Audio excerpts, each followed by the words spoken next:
Bring life and emotion to your playing with reverb pedals. I got 3 of the best here. We're gonna see which one can create the best ambient tone. We're gonna go check them out. Let's go.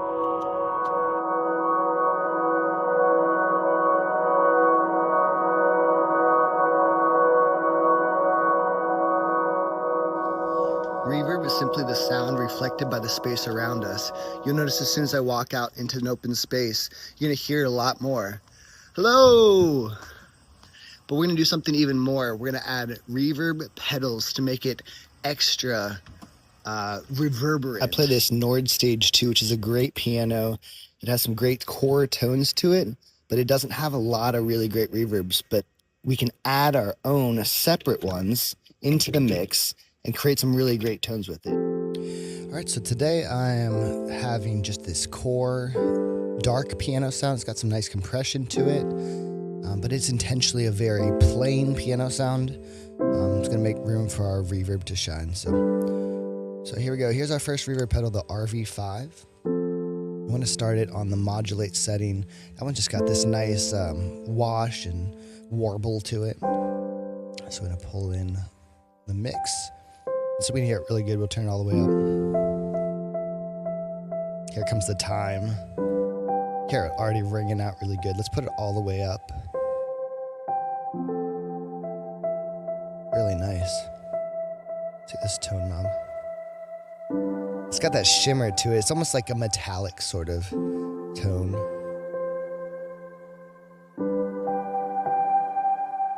Feels like you're in a cave or something.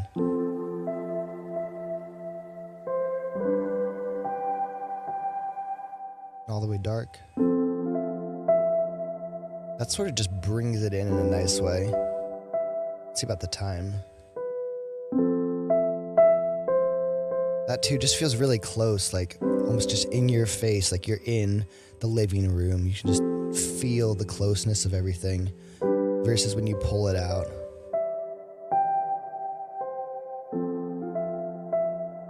See, now we're starting to get that ambient wash in that space. So a lot of nice usable sounds, even with only 4 basic knobs, we're getting a lot of tones. I could see this being very usable for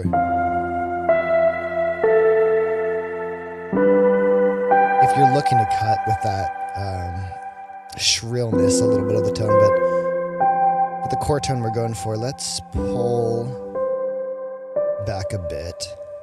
You know, you could use that all the way dark, like I was saying.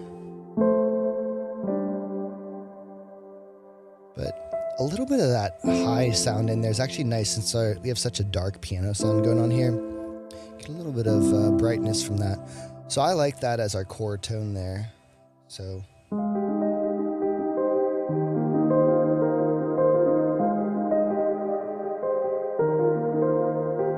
that's a good one. So let's take that out. Let's go ahead and hop on over to the Big Sky,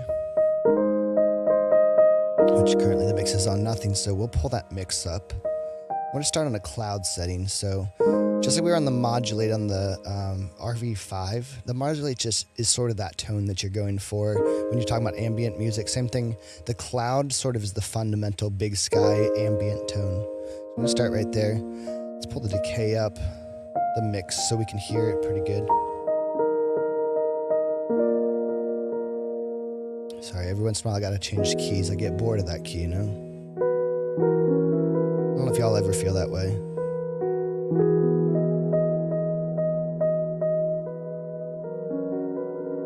Let's pull the diffusion up. I think the thing with the diffusion, see if you have it all the way down, it has this interesting sort of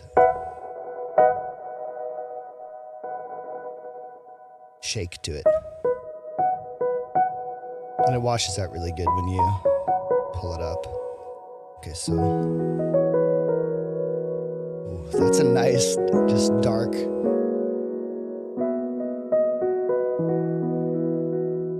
Nice dark piano tone. Let's see what happens when you pull the tone all the way up.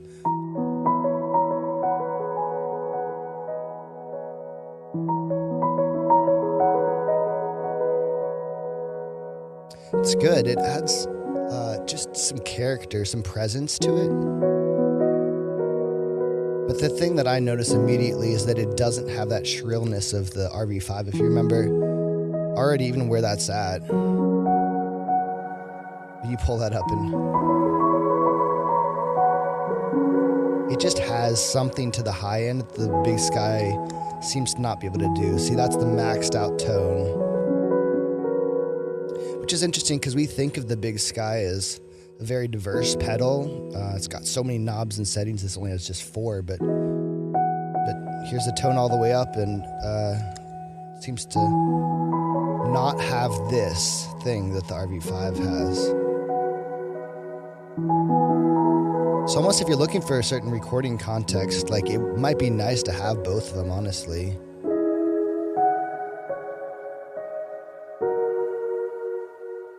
You know, if you're not playing too busy,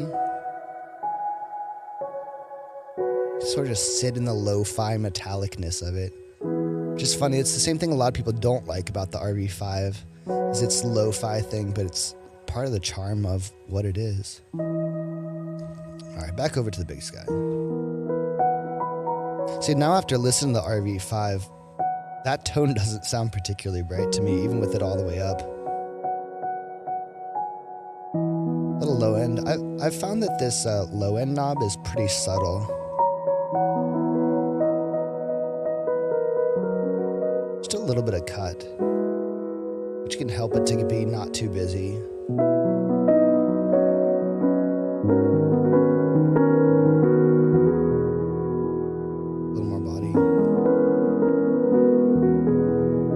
When you're really washing it out like that, if you had a shorter decay time, the body might be nice, but I find cutting that out is actually a nice feature when you are going for these longer decay times. Let's play with this decay knob, because this goes way up high. You'll see it goes to plus 50 seconds. If you turn the mix all the way up, you can just layer these textures.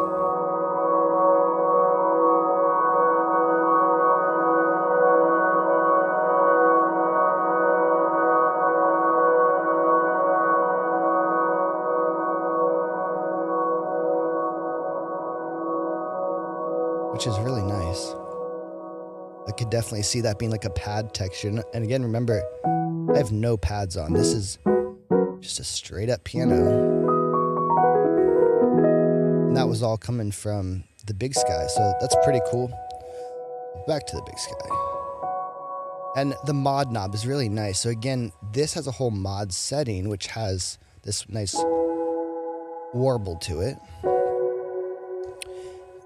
But this one, you get to control it yourself. So let's see what we can do.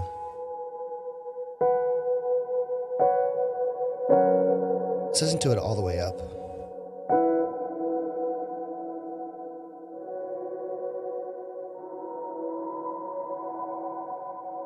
Pull the tone so we can hear it clear.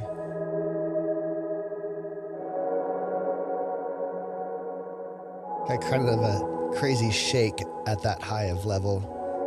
Here's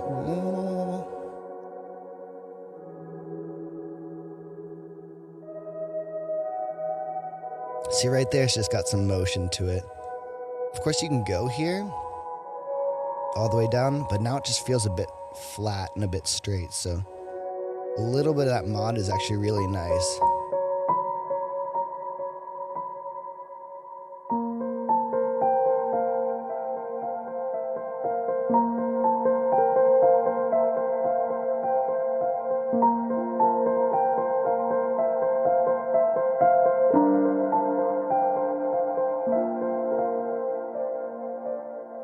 I'm pretty happy with that sound right there. You can always use pre-delay. It just has a little bit of separation. Well, of course, at that level it has a lot, but you can have just a little bit of separation. For these sort of tones, I don't worry too much because you kind of do want to wash out your sound a little bit. But just a little bit of separation can provide some clarity. Either way.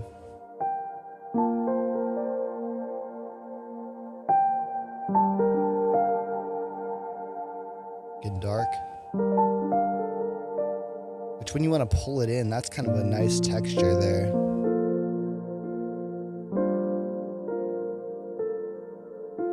But for a core ambient tone,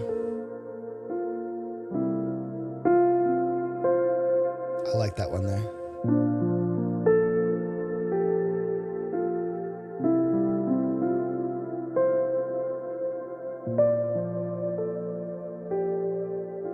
About this decay, we went all the way up, but if you can go all the way down as well, and it still has just this wash to it.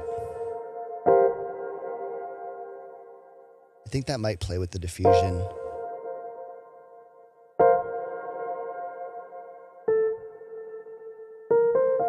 But yeah, even though the decay says that it's at 1 second, you see it's still.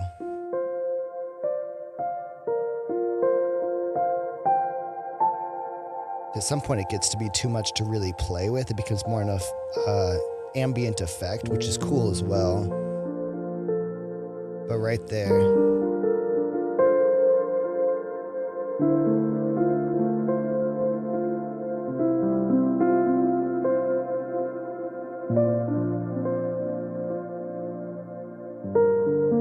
I'm hearing them ring over, so I may even try a little bit less.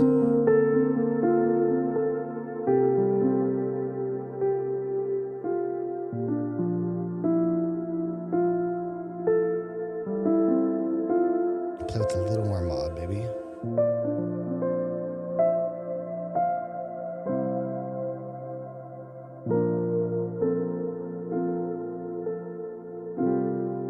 I really like that tone. You can hear the piano clearly. But this just lays a pad, the texture that just feels sort of just inspiring to play with.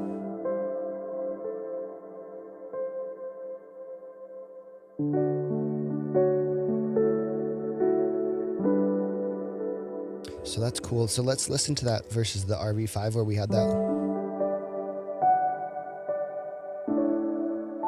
Again, it's sort of just got that like you're in a cave, like the sound is shaking. And compared to the Big Sky, now I'm like almost wanting to pull back in the tone a little bit.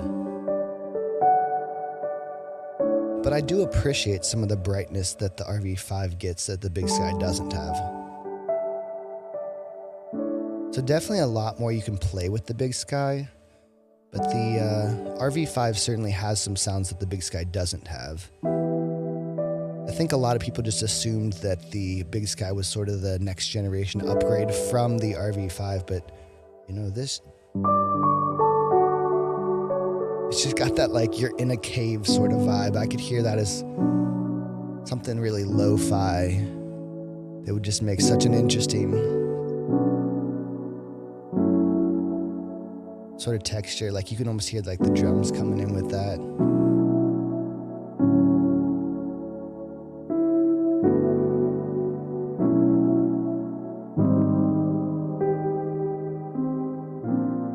I don't even know where I'm going with that anymore. But compared to where we were at with the Big Sky.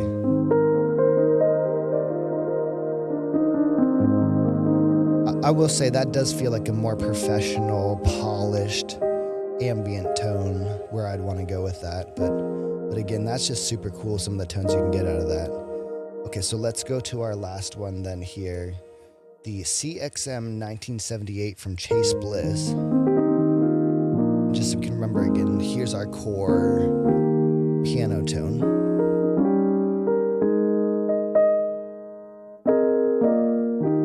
All right, so we'll pull this thing on. The mix knob. It's just, that's a straight up reverb, which actually sounds quite good, just like a room. Almost if I was going to play over this way, I'd almost go for that kind of tone. See, it just kind of sits there. Okay, so first thing we're going to do, we're going to get off the room setting. The plate, I imagine, would be pretty cool. Definitely when you think of ambient, you're thinking hall. So let's get over to hall. You hear it instantly, we're already washing out a little bit better. But he's got this da-da-da, da-da-da. Again, so that's the diffusion. Same things, we got the diffusion knob right here. We have a diffusion button. It's an arcade button on this one. So here's low diffusion. You got medium diffusion. See, already you can kind of feel it moving in space. And that one even more. I think for this big ambient sound, we're going to want to go more that direction, most likely. Of course, we still got all this down, so let's just see what happens if we pull our pre-delay up.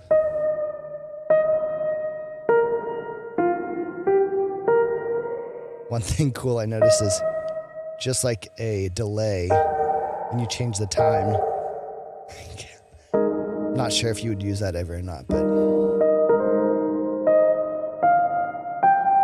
sort of has more space to it. Maybe just give it a little pre-delay, not much. So really, this is the reverb time. It's a little bit different setting. This isn't just a straight up EQ, but you got bass, mids. Do you hear that? The mids are ringing now. Pull it somewhere in the middle. Let's see what the bass does.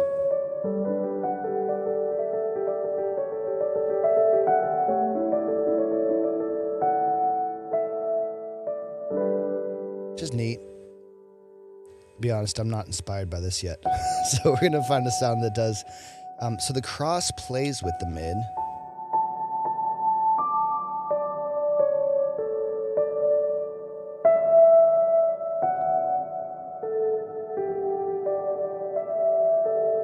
I know you can get it all the way up if you want to get this very long time.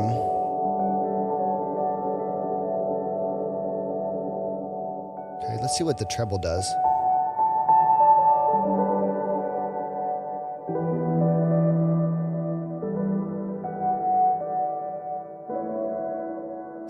It's like a really like high quality sound. Again, we're in the hi-fi mode. We'll go off it in just a moment, but just a really nice high quality reverb. I feel like I'm actually in a hall.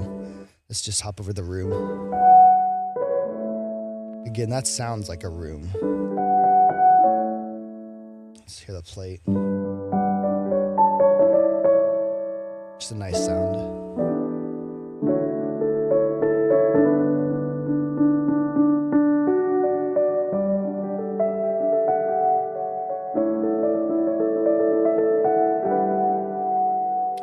Got these interesting frequencies here just popping out.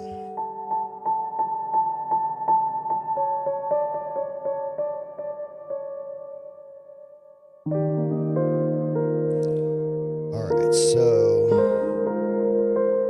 we're going to go to the tank mod here. So just how we have a mod knob here and we're in modulate setting, which is just straight up modulation.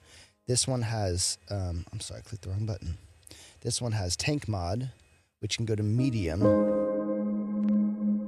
Here already has some warble. So now all of a sudden we're getting that sound. It's got almost like a wide modulation to it. So if that's medium, let's hear where high goes. And I believe that interacts as well with the clock of hi-fi, standard, and lo-fi. So I think that if you did that on high with that, which of course the lo-fi of this is then reminiscent of the RV-5, especially when you're putting that up high.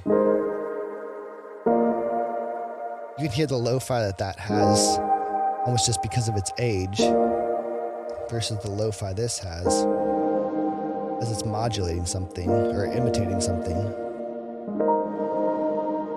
I'm gonna pull that pre-delay down. Oh, it's funny how much the pre-delay interacts with the lo-fi setting.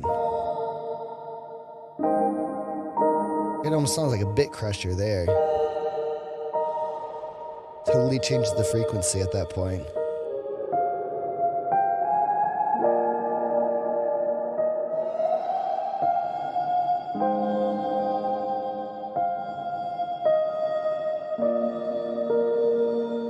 Let's hear where we're at with standard then. You see, the lo-fi would be a cool effect.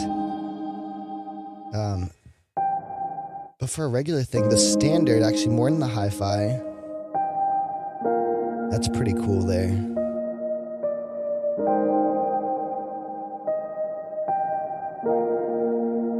Yeah, we're starting to get a really good sound there.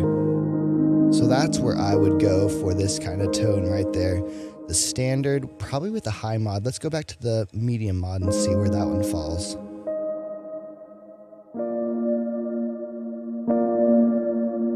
It's got a slow modulation to it. Let's go the high.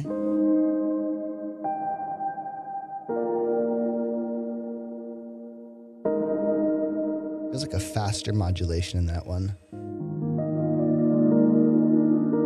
So I'd say either of those are almost equally usable for this type of sound. Of course, there's not a bad sound really in here, but let's pull it down. I'm feeling like it's a bit dull. Let's pull this treble up, see where we get.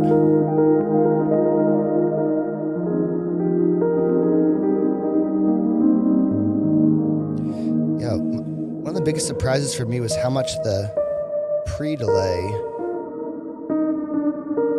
affects the frequency of the tone.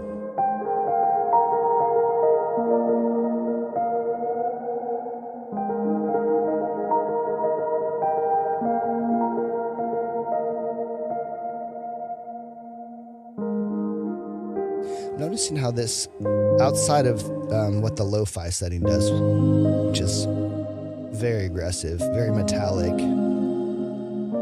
again, cool effect that it does do that. But it doesn't have a ton of bright sounds in it. You see my treble knob's all the way up. It still is nothing like the brightness in that. Of course, I think the brightest sound between all three of these is definitely that lo-fi. It's pleasantly unpleasant. Feels like you have a broken reverb. In a neat way, though, of course. There's one thing you notice that this pedal does is it cuts out when you change settings. So just something to take into account.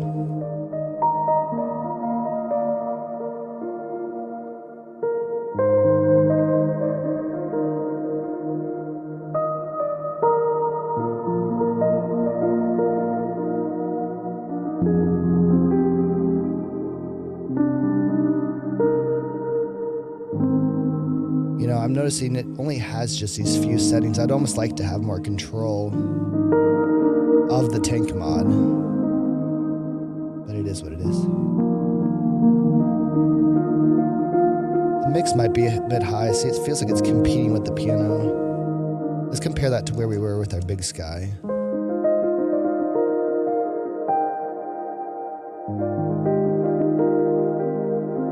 See, for me right there, that's already more where I'd want a reverb to sit. You could pull it more to the forefront if you want to put a little more tone and mix in there. Even decay, just a touch more if you wanted.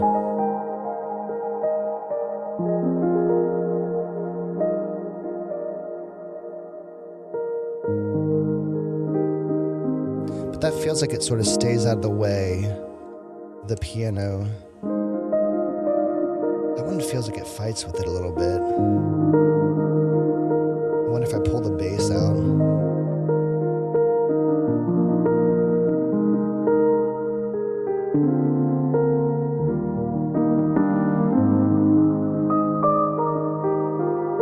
Because we lost a lot of our nice decay that way. We're still on high diffusion.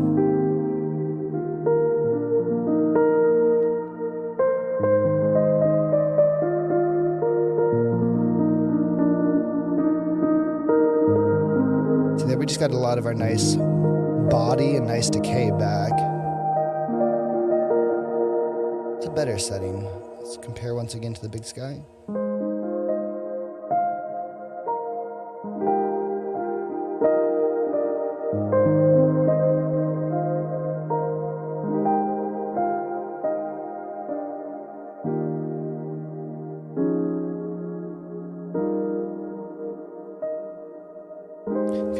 chords like that, you might want to pull the decay back. The way I just did that little side note, but the more you go non-diatonic, you probably don't want quite so much decay, because it'll just ring out in a weird way.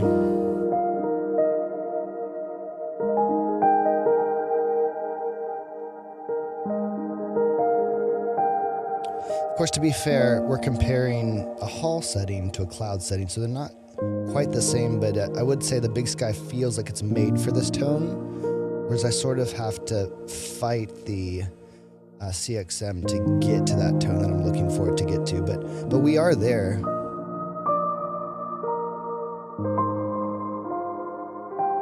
Here, that's a really nice tone there.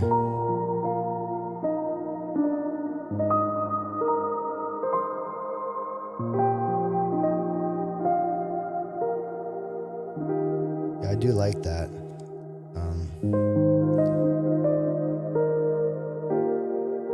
But that one feels like it sits where it needs to sit. Of course, the one thing to me, again, we haven't explored other settings on this thing.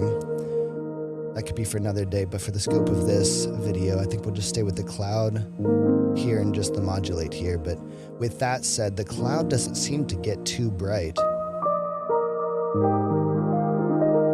And I could see ringing that tone all the way up and still using it in a relaxed context like that. So you got this. You see, that's completely different. So you could definitely make a case to have both of these pedals. There's no reason. And I think what the real strength of the CXM is for just natural sounding reverbs. And so comparing these two, that's more a wash. I wonder if we pull that diffusion back a bit, actually.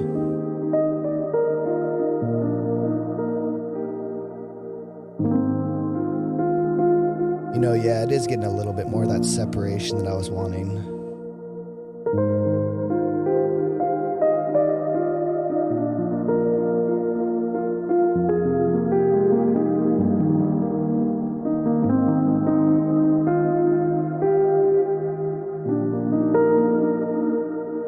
It just has a certain sound to it. It sounds like a studio reverb, which it is, so I guess that's a good thing. See, there's just a certain mid-frequency this one's just pushing through. And again, there's not much to adjust, but part of the charm of it, it just is what it is.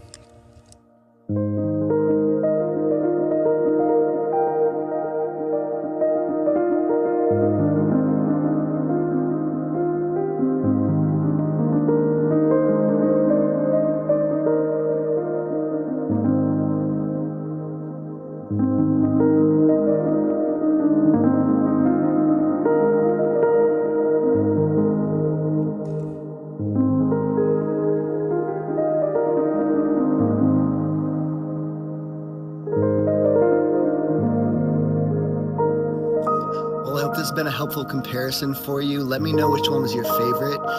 Feel free to DM me as well. I do give private lessons and I'd be happy to answer questions for free as well. I do have free resources on my website, so check that out. Subscribe and I will see you in the next video.